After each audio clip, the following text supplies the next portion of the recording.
I'd rather answer this question first by talking about the average sleeping blood oxygen. Now, this oxygenation level, let's face it, during the pandemic was the thing that got introduced to people's mind when you buy this machine that clips to your finger and you measure the oxygenation because you're aware that the corona or the COVID-19 gets to the lungs and prohibits enough breathing. If you have lower oxygenation levels, then you need to be rushed to the hospital to get oxygen and all that.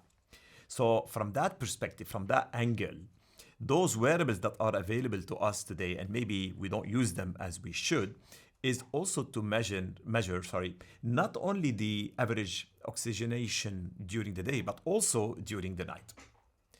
And it tells us how much our body is receiving oxygen or enough oxygen levels during our sleep.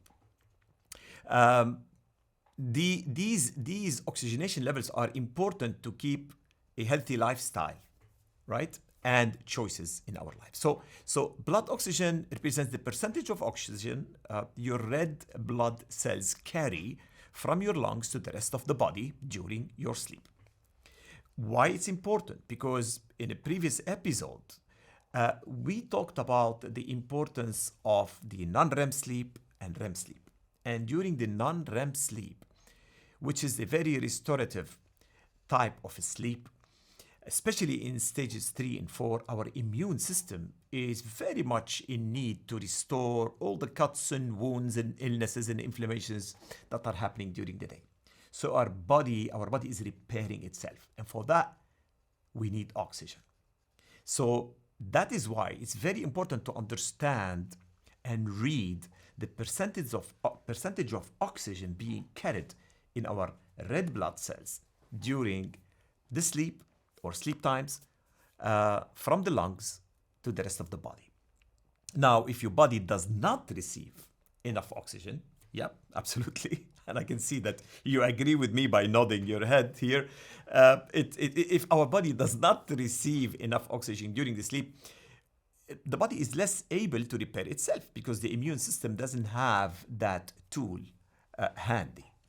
So during sleep, blood oxygen levels are typically, normally, lower than waking levels. Now, again, this is what I know. This is what we know as coaches in terms of talking about oxygen levels in the blood during the waking hours or during sleep time. But again, if you sense that there is some kind of a doubt and you have some doubt about some kind of an illness or a need for medical advice, we always recommend for our audience to go and check with a consultant or with a specialist.